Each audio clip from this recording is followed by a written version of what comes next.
በመካከለኛው ምስራቅ አይኖች ሁሉ ወደ ሰማይ ያማትራሉ፣ ጆሮዎች ደግሞ ለጦር መሳሪያ ድምጾች የቀኑ ናቸው።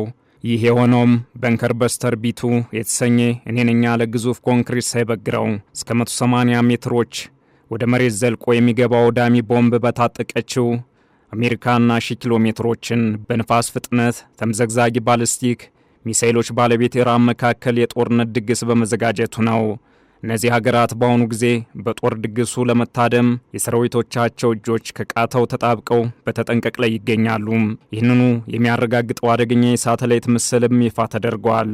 አደገኛ የሳተላይት ምስሉ በመካከለኛው ምስራቅ ትልቁ የአሜሪካ ጦር ሰፈር በሆነው በኳታር አልሁዴድ ውስጥ የሚገኙ የአሜሪካ ኃይሎች ሚሳኤሎችን በጭነት መኪና ማስወንጨፊያ ውስጥ መግባታቸውን በግልጽ አስመልክቷል። የሳተላይት ምስሎች ትንተና እንደሚያሳየው የአሜሪካ ኃይሎች ሚሳኤሎችን በፍጥነት ሊያንቀሳቅሱ በሚችሉበት ደረጃ ዝግጁ አድርገዋል። የኢራን አብዮታዊ ጥበቃ ጓድ ደግሞ በኢራን ላይ ጥቃት ቢሰነዘር በማንኛውም የአሜሪካ ጦር ሰፈር ላይ የበቀል እርምጃ ሊወስድ እንደሚችል አስጠንቅቋል። ይህንና ተያያዥ ጉዳዮችን በዓለም አቀፍ ትንታኔ ዘገባችን እንመለከተዋለን። አበረ ስሜነ ነኝ።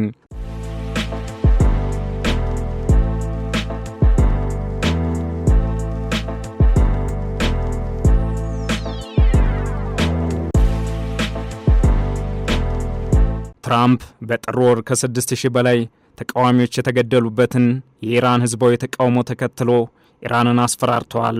ወደ መካከለኛው ምስራቅ የጦር መርከቦችን በማዝመትም ኢራን በተቃዋሚዎች ላይ የኃይል እርምጃ ካላቆመች ተቃዋሚዎቹን በወታደራዊ ጣልቃ ገብነት ለመርዳት ቃል ገብተዋል። በመጨረሻ ግን የተቃዋሚዎች ሞት ቆሟል። ይሁን እንጂ ትራምፕ ከዚያ በኋላ ሐሳባቸውን ቀይረው በሰኔ ወር በእስራኤልና አሜሪካ ጥቃት ወደ ተፈጸመበት የኢራን የኒኩሌር ፕሮግራም ላይ አዙረዋል። ይህም ሁለቱ ሀገራት ለሳምንታት የዘለቀ ወታደራዊ ፍጥጫ ውስጥ እንዲገባ አድርጓል። ካሁን ቀደም ትራምፕ ማንኛውም ወታደራዊ እርምጃ ባለፈው ሰኔ ወር አሜሪካ የኢራን የኒኩሌር ጣቢያዎችን እንደወደመችው አይነት ጥቃት የሚሆንበት እድል እንዳለው ተናግረዋል። ትራምፕ ከኢራን አጠገብ ትልቅ የጦር መርከብ እንዳላቸው እንዲያውም ወደ ቬኔዙዌላ ከተንቀሳቀሰው የበለጠ ትልቁ መሆኑን ተናግረው ነበር። የአሜሪካ ማዕከላዊ ዕዝ የአየር ኃይሉ ኤፍ-15ኢ ተዋጊ ጄት አሁን በመካከለኛው ምስራቅ ውስጥ ይገኛል። ይህ ተዋጊ ጄት በአካባቢው ያለውን የአሜሪካ ጦር ሰፈር ደህንነት ለመጠበቅ ያለመ ነው። ጦርነት የሚነሳ ከሆነም ኢራንን ለማውደም በተጠንቀቅ ላይ ነው። የኢራን አብዮታዊ ጥበቃ ጓድ ደግሞ በኢራን ላይ ጥቃት ቢሰነዘር በማንኛውም የአሜሪካ ጦር ሰፈር ላይ የበቀል እርምጃ ሊወስድ እንደሚችል አስጠንቅቋል። ምንም እንኳን ጦርነቱን ለማስቀረት የሚደረጉ ውይይቶች ቢቀጥሉም በአሜሪካና ኢራን መካከል ያለው ውጥረት እየጨመረ መጥቷል። ውጥረቱ እየጨመረ በመምጣቱ በኳታር አልሁዴድ ውስጥ የሚገኙት የአሜሪካ ኃይሎች ሚሳኤሎችን በጭነት መኪና ማስወንጨፊያዎች ውስጥ አስገብተዋል። እነዚህን የፓትሪዮት ሚሳኤሎች በሴሚ ስታቲክ ማስወንጨፊያ ጣቢያዎች ውስጥ ከማቆየት ይልቅ በተንቀሳቃሽ የጭነት መኪናዎች ውስጥ ለማቆየት ውሳኔ መተላለፉ ኢራን ጥቃት ብትሰነዝር በፍጥነት መልስ ለመስጠት የታለሙ ናቸው። እነዚህ የአሜሪካ እርምጃዎች በሳተላይት ምስል ተረጋግጠዋል። በየካቲት ወር መጀመሪያ ላይ የተነሱትን የሳተላይት ምስሎች በጥር ወር ከተነሱት ጋር ሲነጻጸሩ በቅርብ ጊዜ የተከማቹ አውሮፕላኖችና ሌሎች ወታደራዊ መሳሪያዎች መኖራቸውን ያሳያሉ። በኢራቅ፣ በዮርዳኖስ፣ በኩዌት፣ በሳውዲ አረቢያ፣ በኳታር፣ በባህሬን፣ በተባበሩት አረብ ኤምሬትስ፣ በኦማን፣ በቱርክና በህንድ ውቅያኖስ ውስጥ በዲያጎ ጋርሲያ የአሜሪካ ጦር ሰፈሮች አሉ። ኢራን ደግሞ በቴህራን አቅራቢያ እንዲሁም በከርማንሻህ በሴምና በባህረ ሰላጤው ጠረፍ አቅራቢያ የመሬት ውስጥ የሚሳኤል ክምችት አላት። የኢራን የባህር ኃይል ድሮን አውሮፕላን ተሸካሚ አይሪስ ሼድ ባጌሪ በጥር ወር መጨረሻ ከባንዳር አባስ 5 ኪሎ ሜትር ርቀት ላይ በባህር ላይ እንዳለ በሳተላይት ምስሎች ታይቷል። ከሁለት ሳምንታት በኋላ ደግሞ በባንዳር አባስ አቅራቢያ ታይቷል። ኢራን ባለፈው ዓመት ሰኔ ወር ከእስራኤል ጋር ባካሄደችው የ12 ቀናት ጦርነት በቦምብ የተደበደቡ የኒኩሌር ተቋሞቿንና ሌሎች ወታደራዊ ተቋማትን ዳግም እንዳጠናከረች ገልጻለች። በአሜሪካ በኩል ወደ ኢራን አቅጣጫ የሚያመሩ በጣም ግዙፍ የጦር መርከቦች ግን ጉዟቸውን ቀጥለዋል። አሜሪካ ከመፈንዳታቸው በፊት ኮንክሪት ሳይበግራቸው ወደ መሬት ውስጥ ዘልቀው መግባት እንዲችሉ በተነደፉ ልዩ ቦምቦች ትመካለች።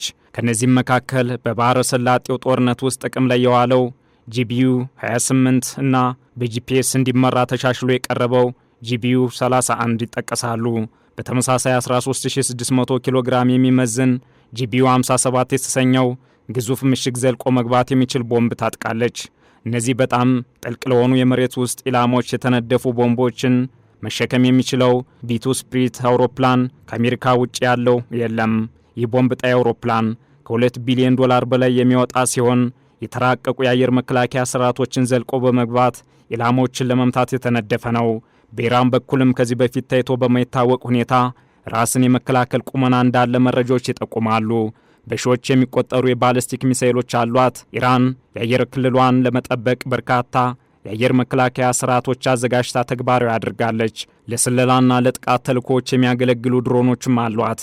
የኢራን ጦር በቅርብ ጊዜ ብቻ የተለያዩ ስሪት ያላቸው 1000 ድሮኖችን ከአጋሮች ተቀብሏል።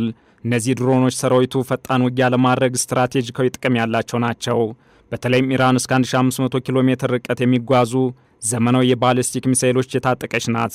አንዳንድ ዘገባዎች እንደሚያሳዩት ኢራን ለባሊስቲክ ሚሳኤሎቹ አደገኛ ኬሚካሎችን በግብዓትነት ትጠቀማለች። ይህም ብቻ ሳይሆን ማሃጄር 10 የተሰኘ ሚሳኤሎችን ወይም ቦምቦችን የመሸከም አቅም ያለው እስከ 2000 ኪሎ ሜትር የሚጓዝ የረጅም ርቀት ድሮን ባለቤት ናት። መርከብ ላይ የሚወነጨፉ ስትራቴጂካዊና የረጅም ርቀት ሚሳኤሎቿ ደግሞ ዝቅተኛ በረራ ስለሚያደርጉ ለመጥለፍ በጣም ከባድ እንደሆኑ ይታመናል። የዓለም አቀፉ የአቶሚክ ኢነርጂ ክትትል እንደሚያሳየው ኢራን ዩራኒየምና የኒውክሌር መሠረተ ልማቶችን አበልጽጋለች። ይህም የተረጋገጠ የኒውክሌር ጦር መሳሪያ ባይኖርም በድብቅ የተከማቸ እንዳላት ይታመናል። በዚህ በሁለቱ ሀገራት መካከል ያለው ፍጥጫ በጨመረበት ወቅት የእስራኤሉ ጠቅላይ ሚኒስትር ቤንያሚን ኔታንያሁ ደግሞ በዚህ ጉዳይ ግፊት ለማድረግ ወደ ዋሽንግተን አቅንተው ከትራምፕ ጋር መክረዋል። ትራምፕ ዳግም ወደ ነጩ ቤተ መንግሥት ከተመለሱ ከ13 ወራት ወዲህ ብቻ ኔታንያሁ በአሜሪካ ውስጥ ከትራምፕ ጋር የተገናኙት ለ7ኛ ጊዜ ነው። ከጠቅላይ ሚኒስትሩ ጽሕፈት ቤት በወጣ አጭር መግለጫ መሠረት አሜሪካ ከኢራን ጋር ስላካሄደችው የመጀመሪያ ዙር ድርድር ወቅታዊ መረጃ ቀርቧል። ሪፖርቶች እንደሚያሳዩት ኢራን በሳምንታት ውስጥ 2000 የባሊስቲክ ሚሳኤሎችን ማምረት ትችላለች። ስለዚህ እስራኤል ስምምነት ላይ ቢደረስም ባይደረስም ወታደራዊ ጫና ትፈልጋለች። አሁንም ትራምፕ ስምምነት ላይ እንዲደርስ ግፊት እያደረገች ነው። ግፊቱም አሜሪካ ከኢራን ጋር በኒውክሌር ፕሮግራሞቿ ላይ ብቻ እንዳትደራደር ማድረግ ነው። የእስራኤል ፍላጎት የኢራን ባሊስቲክ ሚሳኤል ማምረት እንዲገደብና ለታጣቂዎች ቡድኖች የምታደርገውን ድጋፍ እንዲቆም ማስገደድ ነው። ይህ የማይሆን ከሆነ በኢራን ላይ ወታደራዊ እርምጃ እንዲወሰድ ትራምፕን ለማግባባትም እየሞከረች ነው። የኔታንያሁ ወደ ዋሽንግተን ተጉዘው ከትራምፕ ጋር መምከር በኢራን ላይ ተጨማሪ ወታደራዊ እርምጃ የመውሰድ ዕድል እንዳይኖረው ተሰግቷል። በተለይም በወታደራዊ ፍጥጫ ውስጥ የሚገኙት አሜሪካና ኢራን ወደ ጦርነት እንዳያመሩ በመካከለኛው ምስራቅ ብቻ ሳይሆን ዓለም አቀፍ ስጋት ፈጥሯል። ዓለም አቀፍ ትንታኔ ዘገባውን ስናዘጋጅ ሮይተርስ፣ ሲቢኤስ እና አልጀዚራን በዋቢነት ተጠቅመናል።